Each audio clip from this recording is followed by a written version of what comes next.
عرب جو ہیں وہ اندر سے کھوکھلے ہو چکے ہیں، عیاشی نے، دولت نے، پیسے نے، دولت، پیسہ، عیاشی، اس کی وجہ سے کھوکھلے ہوئے۔ یہاں میں آپ کو دو حدیثیں سنانا چاہتا ہوں۔ سنن ابن ماجہ کی روایت ہے حضرت ابو ہریرہ سے رضی اللہ تعالی عنہ، قال قال رسول اللہ صلی اللہ علیہ وسلم اذا وقعت الملاحم بعث اللہ بعثا من الموالی هم اکرم العرب فرسا واجودہ سلاحا یؤید اللہ بہم الدین، رواہ ابن ماجہ عن ابی ہریرہ رضی اللہ تعالی عنہ۔ جب ملاحم کا دور شروع ہوگا تو اللہ تعالیٰ اٹھائے گا ایک لشکر یا لشکروں پر لشکر موالی میں سے۔ موالی کون ہے؟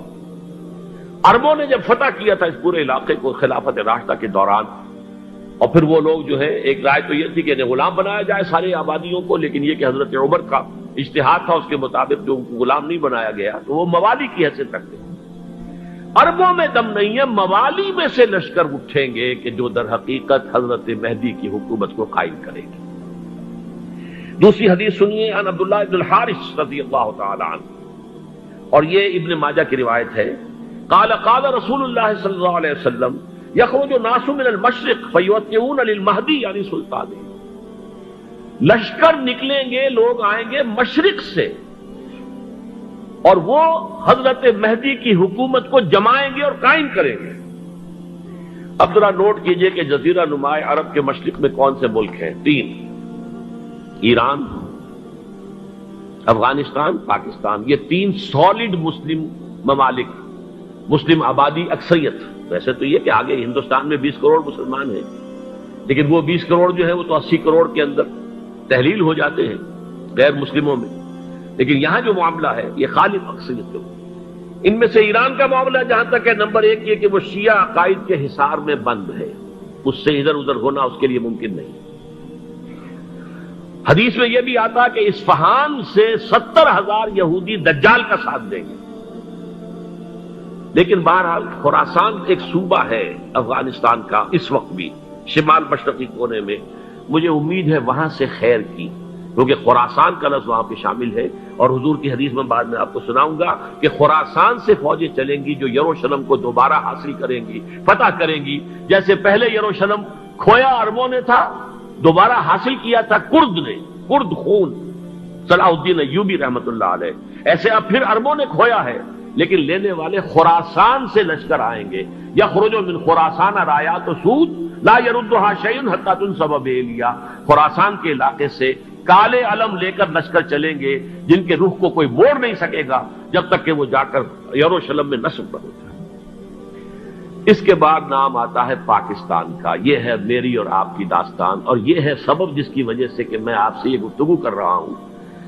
اصل میں تو کس لیے؟ محض ایک علمی استفادہ، محض اپنی بات آراء کو ظاہر کرنے کا شوق نہیں، بلکہ یہ کہ اپنی ذمہ داری ہم پہچانیں کہ ہم کس مقام پر کھڑے ہیں۔ دیکھیے، اس پاکستان کے بارے میں یا ہندوستان کے بارے میں علامہ اقبال نے کہا تھا اپنے ترانہ ملی میں، میرے عرب کو آئی ٹھنڈی ہوا جہاں سے، میرا وطن وہی ہے، میرا وطن وہی ہے۔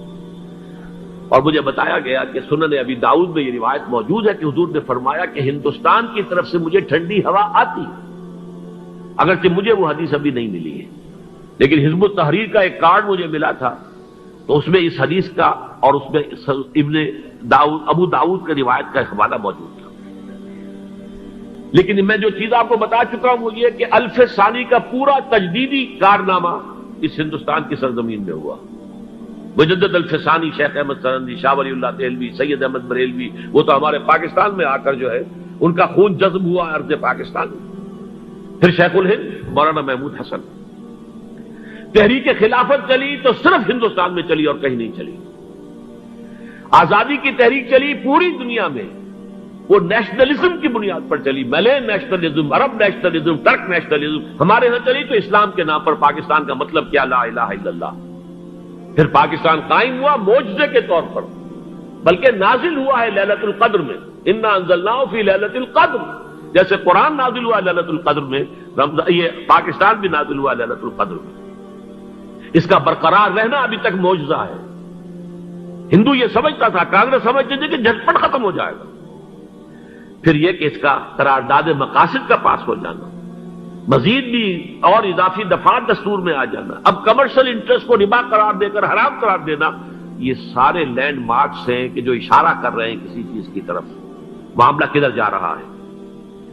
پھر یہ کہ یہ جو 14ویں صدی کے مجدد تھے شیخ الہند، اس کے بعد سے کچھ ایسی شخصیتیں عظیم پیدا ہوئی ہیں ہند میں، جن کو میں سمجھتا ہوں کہ 14ویں صدی کے مجدد اور 15ویں صدی کے مجدد کے درمیان یہ 15ویں صدی کے مجدد کی راہ کو سیدھا کرنے والے، جیسے کہ حضرت یحییٰ نے کہا تھا میں تو آنے والے کا راستہ سیدھا کر رہا ہوں حضرت عیسیٰ کے لیے، ایسے ہی 15ویں صدی کے لیے امام مہدی کے لیے راستہ صاف کرنے والے سب سے پہلے علامہ اقبال، جنہوں نے اسلام کا تصور دین کی حیثیت سے دوبارہ زندہ کیا ہے، ورنہ اسلام ایک مذہب کی شکل اختیار کر چکا تھا۔